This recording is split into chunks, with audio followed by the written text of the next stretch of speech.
Ya gagal total lah. Agak susah mencari kata untuk tidak mengatakan Ya. gagal. Ya, undang-undang KPK itu dipreteli, dibikin lemah oleh menteri-menteri yang sangat pragmatis. Menteri-menteri yang pada dasarnya peng-peng, ingin jadi pengusaha, ingin juga jadi penguasa. Karena dia bakar hutan, dia investasi lah 150 miliar buat dagang pisang goreng, alat untuk nyetor modal ya kepada pengusaha, dari pengusaha-pengusaha masalah. Bukan hanya pengkhianatan terhadap revolusi mental, tapi pengkhianatan terhadap cita-cita reformasi. Politik dinasti itu bukan hanya mengkhianati revolusi mental, bukan, tetapi mensederai marwah demokrasi. Politik amfibi, maaf ya, anak, mantu, ponakan, ipar, bini. Pemimpin itu tidak asal-asalan gitu loh. Tidak sekedar mengandalkan silsilah dan golongan darah gitu. Tertimbun oleh gerakan pembangunan infrastruktur. Itu hanya sekedar ceramah. Di APBN nggak boleh untuk pembiayaan jalan tol. Kerugian negara itu bisa 60%. Inilah contoh bahwa kampanye Jokowi tentang revolusi mental gagal total. Para buzzer dan influencer ya yang dibayar sebagian sama budget sama cukong-cukong istana. Saya sering gitu, satu malam bisa ribuan buzzer nabok milik tangannya Jokowi.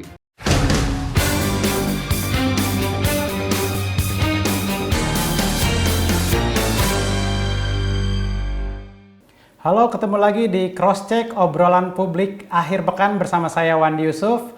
Apel siaga perubahan mengguncang politik Indonesia, terutama pidato Ketua Umum Nasdem Surya Paloh yang menyoroti mandeknya revolusi mental.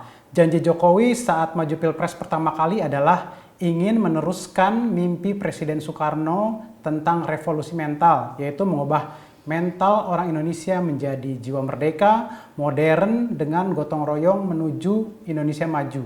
Namun sayang beribu sayang, begitu kata Surya Paloh, bahwa harapan belum menjadi kenyataan. Gotong royong telah berubah menjadi keakuan, individualistik dan kepura-puraan.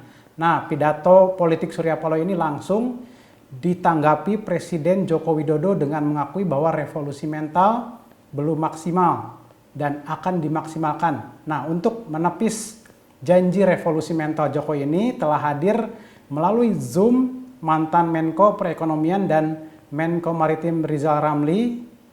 Ada juga Karim Suryadi, guru besar dari Universitas Pendidikan Indonesia. Selamat pagi, Prof. Karim. Sehat-sehat, Prof. Alhamdulillah. Terima kasih telah bergabung nih. Ya. Prof. Karim, seperti yang saya sudah katakan awal, nah, kira-kira revolusi mental menjadi janji politik sejak hampir 10 tahun yang lalu nih.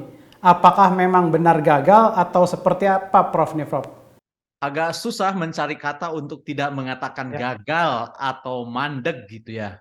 Mungkin malah yang lebih tepat itu berpindah haluan. Kenapa begitu? Karena deklarasinya, jargonnya revolusi mental, tetapi yang digarap itu justru malah pembangunan infrastruktur. Nah, dari awal saya sudah bertanya, kok revolusi mental tapi infrastruktur? Kemudian saya berprasangka baik. Mungkin yang dimaksud adalah merevolusi mental terkait dengan akses, terkait dengan cara pemanfaatan, terkait dengan cara pembangunan infrastruktur. Tetapi kalau dihubungkan dengan cakupan gerakan revolusi mental yang dituangkan di dalam Inpres, kok rasanya tidak terlalu nyambung. Sebab gerakan revolusi mental itu mencakup gerakan Indonesia melayani, kemudian Indonesia bersatu, Indonesia bersih, kemudian Indonesia mandiri, kemudian Indonesia tertib.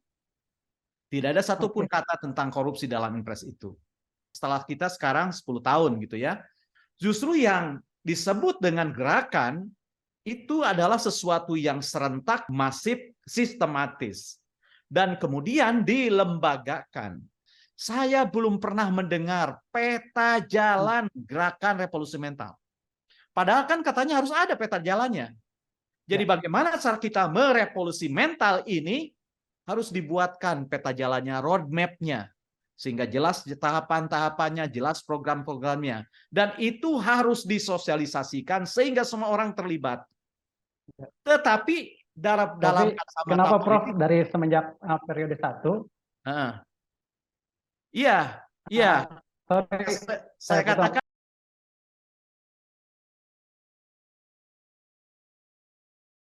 iya, iya. Ini hal. Itu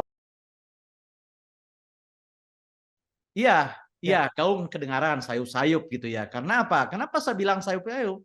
Karena tertimbun oleh gerakan pembangunan infrastruktur, jalan tol, bendungan, dan lain-lain yang jauh lebih masif.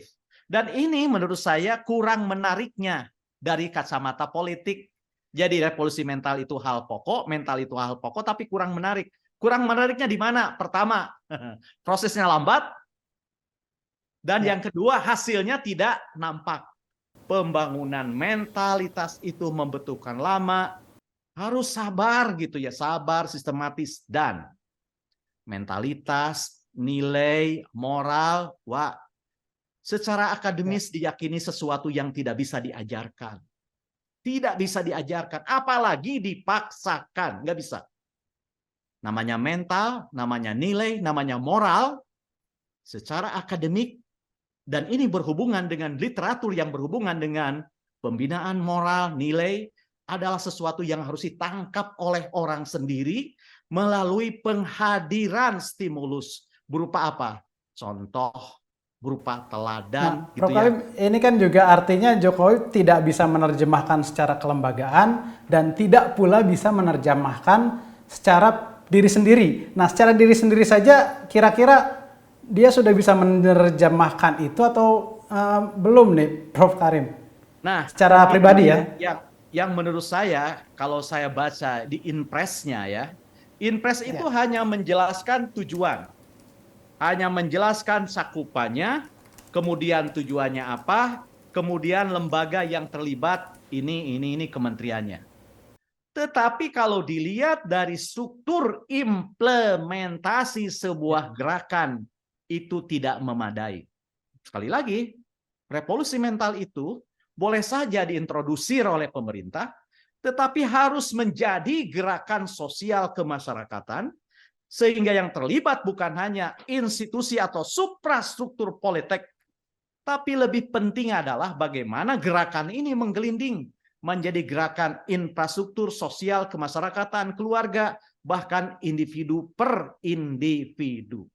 Nah, sayangnya ya entah karena ini merupakan sesuatu yang abstrak berhubungan dengan mental, atau memang karena mandek, atau karena apa, kita tidak melihat sekarang dampaknya setelah 10 tahun. Maaf, kita tidak mengecilkan apa yang dilakukan pemerintah dalam 10 tahun. Dan bukan maksud saya untuk itu ya, tetapi kalau kita baca ya paling baju hitam putih yang sekarang muncul gitu ya di kalangan ASN selain baju batik, baju daerah gitu ya. Kemudian kita juga melihat di 17 Agustus ada upacara pakaian adat yang muncul gitu kan. Di luar itu tidak ada. Kemudian di sekolah ada mas revolusi mental, tidak ada. Tapi bagaimana perilaku KKN? Bahkan kita melihat politik amfibi, maaf ya, anak mantu ponakan ipar bini. Nah, celakanya yang dipersoalkan kan pamernya, betul nggak, Pak? Ya. Yang disesalkan itu yang dilarang pamernya, dilarang pamer karena kalau pamer diusut kekayaannya. Padahal pamer adalah gejala dan kecenderungan orang. Justru kan dengan revolusi mental yang harus ditanamkan benar-benar itu pola hidup sederhana. Dan ini diterapkan nggak, Prof, oleh pemerintahan sekarang? Nah, sekarang kita pola-pola hidup sederhana mendengar gitu. nggak gerakan hidup sederhana? Mendengar tidak? Ya. Contohnya terlihat tidak? Kita pergi ke Senayan, pamer kemewahan. Kan gitu. Pejabat di mana-mana, pamer kemewahan. Jadi sebenarnya tanpa diumumkan pun, pemerintah dan pejabat, sebagian tentunya, sudah mengumumkannya sendiri begitu. Nah, padahal yang kita butuhkan adalah hidup sederhana. Meskipun hidup sederhana itu kan relatif ya, sederhananya seorang presiden, menteri, gubernur, bupati, beda dengan saya. Tetapi yang menjadi esensinya adalah pola hidup sederhana itu adalah pola hidup yang sudah tidak bisa dikurangi lagi, sehingga kalau dikurangi menjadi cacat, menjadi tidak lengkap. Itu sederhana. Jadi kalau makan ikan ya sudah ikan saja, nggak usah didobel dengan daging. Tapi kalau ikannya hilang, protein kan lenyap. Prof. Nah, Karim, selanjutnya, ya. tadi menarik politik dinasti yang digambarkan oleh Prof. Karim itu termasuk pengkhianatankah terhadap revolusi mental atau seperti apa nih Prof. Karim? Dan ini seperti diperlihatkan secara gamblang oleh Pak Jokowi sendiri. Menurut saya, politik dinasti itu bukan hanya mengkhianati revolusi mental, bukan, tetapi mencederai marwah demokrasi. Mengapa? Oke.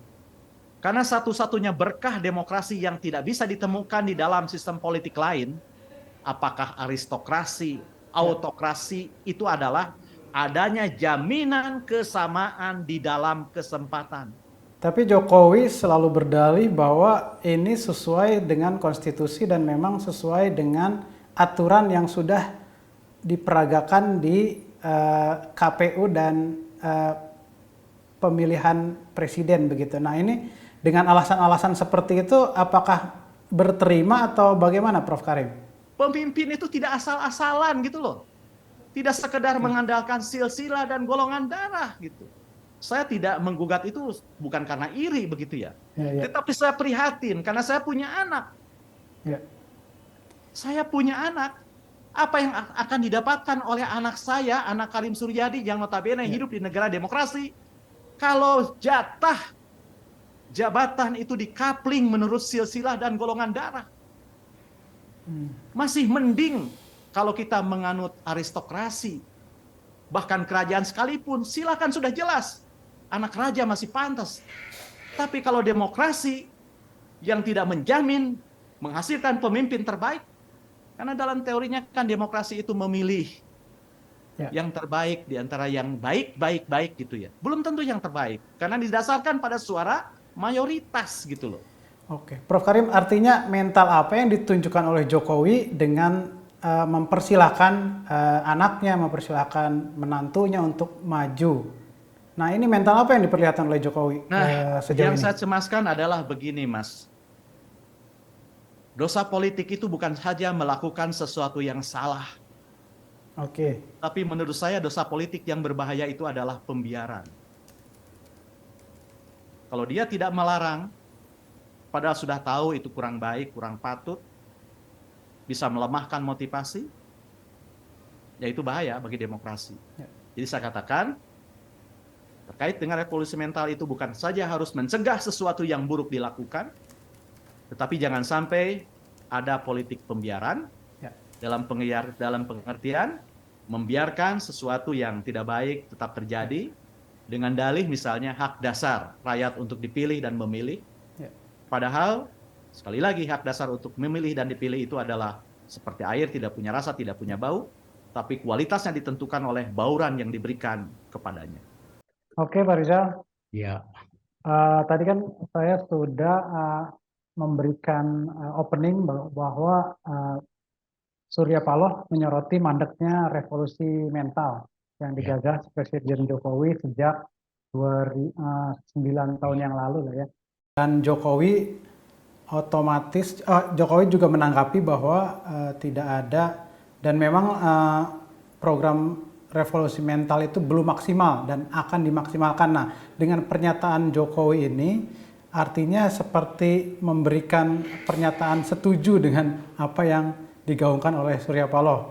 Nah, pertanyaan pertama ini, di mata Pak Rizal, apakah pernyataan atau tanggapan dari Jokowi ini menunjukkan bahwa revolusi mental yang sudah digaungkan hampir 10 tahun yang lalu itu gagal atau belum terlaksana atau seperti apa nih, Pak Rizal?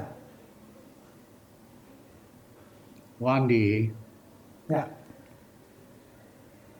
awalnya kan memang salah satu visi penting dari pemerintahan Jokowi itu adalah revolusi mental. Saya secara umum setuju, memang mental, mohon maaf, birokrasi kita, pejabat kita, banyak yang nggak beres. Terutama elit eksekutif, legislatif, dan sebagainya. Jadi memang perlu revolusi mental. Tapi setelah berapa lama, saya sendiri kecewa, karena revolusi mentalnya Jokowi hanya sekedar slogan, sekedar seolah-olah berniat menegakkan pemerintahan yang bersih dan good governance di Indonesia. Karena dalam prakteknya, revolusi mental itu selain secara konseptual, secara pedagogi, itu hanya efektif kalau diikuti dengan tindakan-tindakan. Ya, nah yang terjadi adalah disusunlah program yang cukup mahal, program pendidikan revolusi mental, ceramah, seminar di kalangan pejabat dan sebagainya. Mohon maaf, dampak realnya tidak ada kalau hanya ceramah-ceramah, seminar-seminar. Nah, waktu saya Menko Jokowi, saya karena memang setuju dengan revolusi mental, saya usahakan semaksimal mungkin. Caranya saya melakukan itu, satu, dengan jurus kepret tangan kiri. Ya, pejabat atau kebijakan yang brengsek, kita kepret supaya kapok. Dan saya kasih tahu Mas Jokowi, saya lakukan ini loh Mas caranya. Dia bilang kenapa begitu? Karena kalau di desa-desa kita mau panen, banyak sekali burung yang mau ikutan panen, banyak tikus yang mau ikut panen, ya kita mesti kepret sedikit, rame, ya kan, supaya pada ketakutan untuk tidak melakukan itu. Itu tuh aspek preventifnya. Yang kedua, yang brengsek-brengsek kan kami dorong supaya diadili, termasuk waktu itu bos Pelindo kalau ingat dan sebagainya. Ya, nah, tapi Rizal Ramli bukan hanya jurus tangan kepret itu, tetapi juga ada saya jurus satu lagi, jurus tangan kanan, yaitu jurus Indonesia Bangkit. Kita bikin kebijakan-kebijakan yang mendorong kebangkitan Indonesia. Dalam pariwisata kita naikin turis yang tadinya cuma 7,5 juta jadi 9,5 juta dalam 2 tahun. Aset BUMN kita revaluasi sehingga saya menyumbang lebih dari 100 triliun daripada nilai aset. Dan sebagainya dan sebagainya. Dwelling time kita turunin supaya biaya daripada logistik turun. Jadi pada dasarnya Mas Wandi, saya ngikutin gayanya Bung Karno. Keprak, bangkit. Keprak, karena sesuatu yang sudah mapan dalam kebrengsekan, dalam tidak adanya pemerintahan yang bersih dan gotong, memang harus dikeprak, dikepret dengan tindakan. Yang kedua adalah tetap ada jurus bangkit, bagaimana membangkitkan hal-hal positif dari bangsa kita, terutama dalam bidang ekonomi sosial. Nah, ternyata revolusi bangkit ala Jokowi dan menteri yang ikut Jokowi itu hanya sekedar ceramah, diskusi, ya, hanya isinya sosialisasi. Buntutnya revolusi itu jadi slogan doang, tipikal lah, ya kan, kayak Trisakti. Itu kan bagus sekali Trisaktinya Bung Karno, tapi dalam praktek hanya dijadikan slogan, bahan pidato, sementara kebijakan ekonomi Jokowi justru bertentangan dengan Trisakti. Oke, Pak Rizal, artinya memang penegasan Surya Paloh bahwa sekarang tidak ada gotong royong, yang ada hanya pragmatisme, keakuan, itu sudah terlihat di pemerintahan Jokowi ini, Pak Rizal. Ya, saya kira itu benar, ya kan. Jadi bangsa kita ini berubah dari bangsa yang tadinya sudah semakin rasional, jadi bangsa yang sloganisme, ya, revolusi mental, Trisakti, gotong royong dan sebagainya dan sebagainya. Nah, satu bangsa yang dibangun hanya dengan slogan tidak mungkin menjadi bangsa yang sukses. Karena negara-negara yang lain, pertama visinya sendiri harus jelas. ya pro rakyat dan pro kepentingan nasional. Tapi yang paling penting kemudian kebijakannya mendukung bangkitnya ekonomi nasional, mendorong bangkitnya kekuatan untuk gotong royong dan sebagainya. Dan yang ketiga monitoring.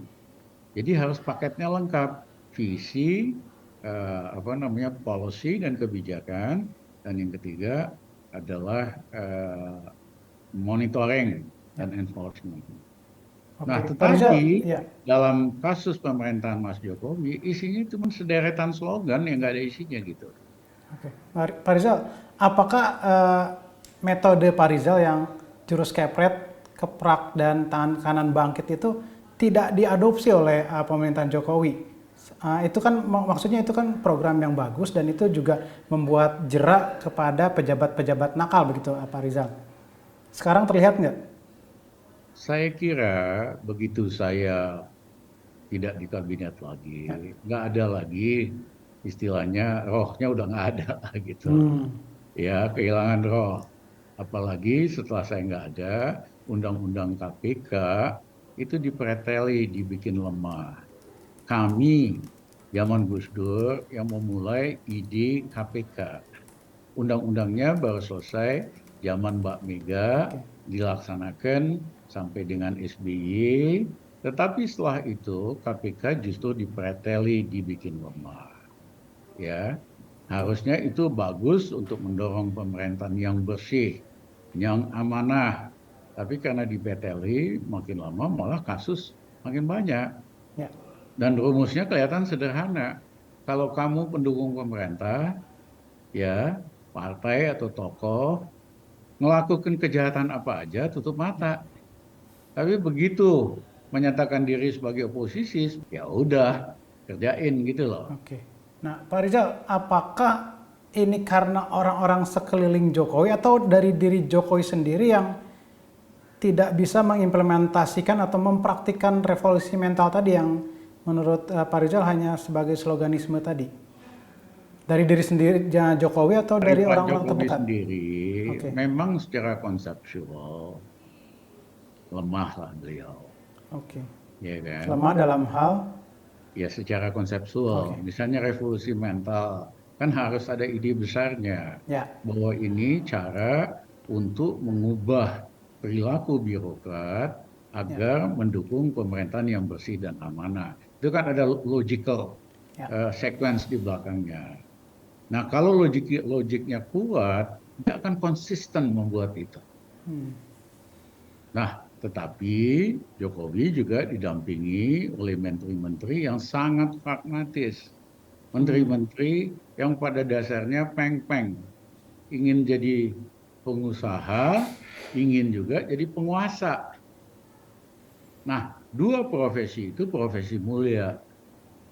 Penguasa mulia dong. Ya, pengusaha juga mulia. Tapi kalau dua orang yang sama berfungsi sebagai penguasa dan pengusaha, ya rusak tatanan. Inilah kenapa korupsi makin meluas, penyalahgunaan kewenangan dan kerusakan lewat kebijakan semakin luas selama Mas Jokowi. Ya, karena orang-orangnya sendiri memang pada dasarnya peng-peng, para pengusaha yang ingin jadi menteri, habis itu memanfaatkan jabatannya untuk keuntungan pribadi. Oke, Pak Rizal, saya coba masuk ke yang lebih detail. Ini kan tim kami menemukan bahwa salah satu atau mungkin program revolusi mental itu ada di Instruksi Presiden nomor 12 tahun 2016. Di situ ada 5 program utama revolusi mental, yaitu Gerakan Indonesia Melayani, terus juga Gerakan Indonesia Bersih, ada juga Gerakan Indonesia Mandiri, dan kelima itu meningkatkan Indonesia Bersatu. Nah ini 5 gerakan ini apakah apakah ini masih secara konseptual masih kuat atau seperti apa nih Pak Rizal? Ya slogan yang nggak ada isinya. Oke, jadi ini kan yang dimaksud slogan tadi ya? Ya, di masyarakat biasa kan udah terkenal. Kalau Mas Jokowi ngomong ke kiri, langkahnya tuh ke kanan, Ya. ya kan? Nah, slogannya kan ingin pemerintahan yang bersih. Prakteknya sebaliknya, KPK-nya dipreteli. Ya. Pejabat selama melakukan KKN tutup mata selama kawan sendiri, ya kan? Kemudian mendorong pemerintah apalagi tadi Kemandirian ekonomi salah satunya kemandirian masuk itu. ekonomi. Ya. Nah, Itu pidatonya berhasil nih. kemandirian Ya. sesuai dengan Trisakti, prakteknya menciptakan ketergantungan terus-menerus, terutama impor padi, impor kedelai, bahkan bawang putih, semuanya itu kan bertentangan dengan Ya. kemandirian. Jadi jelas sekali polanya Mas Jokowi, pidato ke kiri, tindakan ke kanan. Sehingga tidak ada manfaatnya, justru jadi ketawaan slogan-slogan ini. Yang terakhir, Ya. Indonesia bersatu. Ya. Ya, itu semua orang setuju. Tapi kalau kita lihat bagaimana para buzzer dan influencer, ya, yang dibayar sebagian Ya. sama budget, sama cukong-cukong istana, kerjanya itu malah memecah persatuan. Targetnya itu ya kalau orang berbeda pendapat disikat sama buzzer.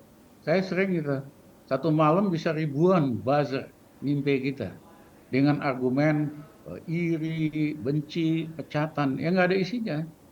Tapi kalau kita diemin, Ya. eh, mandi nggak bisa baca Twitter saya, isinya mereka aja para buzzer. Jadi tiap Ya, malam benar. saya ngebersihin. Begitu ketahuan buzzer kan kelihatan nggak ada Ya. otaknya, nggak ada logikanya, langsung diblok gitu. Nah, ini apa yang di dalam bahasa Jawa dibilang nabok nyilih tangan. Jadi saya sendiri nggak ngapa-ngapain, tapi saya suruh tangan orang lain buat gebukin orang yang berbeda pendapat lewat buzzer ini. Ini kan mengajarkan kemunafikan, mengajarkan, ya kan, Ya. orang bayaran ikut campur di dalam politik karena dia hanya dibayar. Dan yang ketiga, akhirnya memecah persatuan. Ingat nggak itu? Sedemikian tajamnya perbedaan antara kampret dengan cebong. Cebong, ya. Iya kan? Itu Ya. kan gara-gara permainan buzzer ini, influencer ini, yang merupakan nabok milik tangannya Jokowi. Jokowi seolah nggak terganggu, main tengah gitu. Tapi tangan yang lain dorong para buzzer. Nah ini munafikisme kayak begini sudah keterlaluan, ya kan? Memang nggak bisa kita harapkan Jokowi atau boneka Jokowi untuk bersikap lebih baik. Oke, artinya memang kelimanya ini gagal total atau bagaimana nih, Pak Rizal? Dia gagal total lah. Wong nggak ada yang terbukti kan? Ya. Misalnya pemerintahan bersih, korupsi malah makin anjlok, makin besar. Ya, kemandirian semakin tergantung dan sebagainya. Oke. Nah, Pak Rizal, ini juga menarik, masyarakat justru senang dengan bagaimana Jokowi membanggakan Indonesia melalui infrastrukturnya. Nah, apakah infrastruktur ini justru mengambil alih revolusi mental atau memang hanya untuk sekedar menutupi apa yang tidak dicapai oleh Jokowi nih, Pak Rizal? Satu, infrastruktur apapun diperlukan, Ya. siapapun pemerintahnya. Pertanyaannya bagaimana membiayainya. Ada caranya supaya pembiayaan lewat APBN, anggaran sesedikit mungkin. Ya kan? Tapi yang Jokowi lakukan justru hampir semua pembangunan jalan tol yang harusnya berbayar, yang harusnya bisa mencari pembiayaan sendiri, dibiayain oleh APBN. Ya, padahal APBN nggak boleh untuk pembiayaan jalan tol karena secara finansial bisa bagus. Nah, APBN hanya pembangunan infrastruktur untuk jalan-jalan di luar Jawa atau jalan di level kabupaten. Nah, yang kedua, karena pelaksananya adalah BUMN Karya, diketahuilah bahwa ternyata hari ini BUMN Karya sangat-sangat merugi, ya kan? Padahal sudah melakukan markup sekitar 30% dari nilai proyek, tetap aja rugi. Artinya korupsinya luar biasa. Ya. Nah, kerugian akibat markup ini ditutupi dengan suntikan APBN ke BUMN. Nah, ternyata nggak nutup juga. Jadi infrastruktur ini harus dijual kepada swasta. Nah, swasta nggak mau beli kecuali dapat diskon. Jadi waktu pembangunannya markup-nya 30% lebih mahal, proses mau dijual diminta diskon 30%. Ya, jadi kerugian negara itu bisa 60%. Ya, jadi ini lebih dahsyat. Ya, zaman Pak Harto lain-lain dulu kan 30%, cuman corruption, ini 60%. Inilah contoh bahwa kampanye Jokowi tentang revolusi mental gagal total. Ya, yang ada perampokan, penyalahgunaan.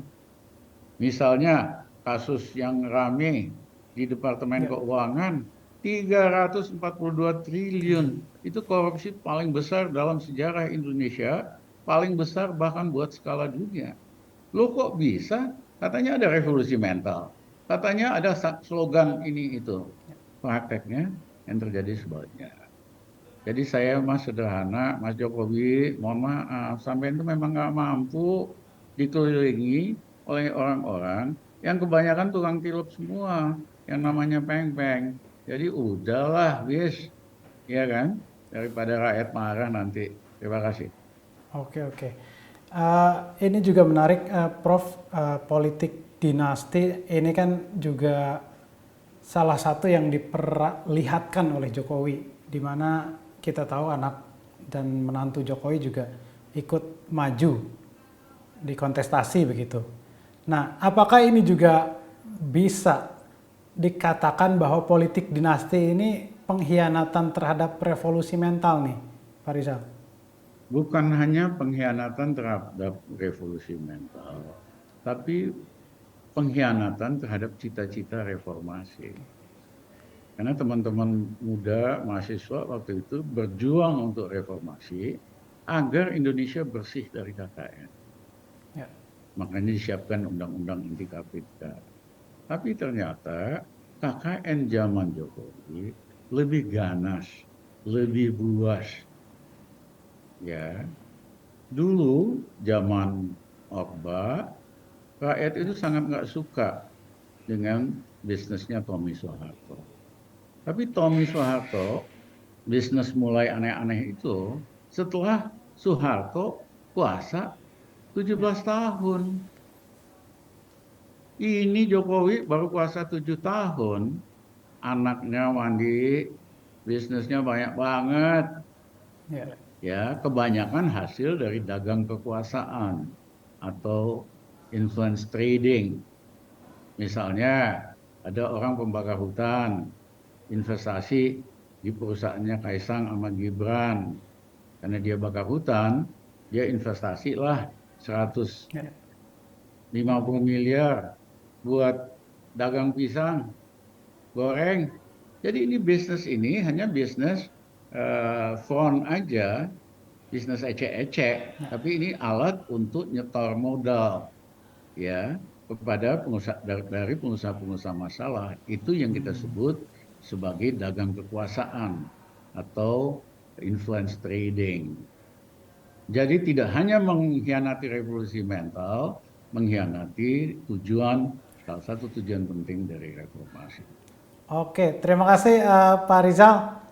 Ya, demikian dialog Crosscheck pekan ini. Terima kasih Anda terus mengikuti Crosscheck setiap pekan. Kita akan ketemu lagi pekan depan di waktu yang sama dengan topik yang menarik lainnya. Sampai ketemu lagi.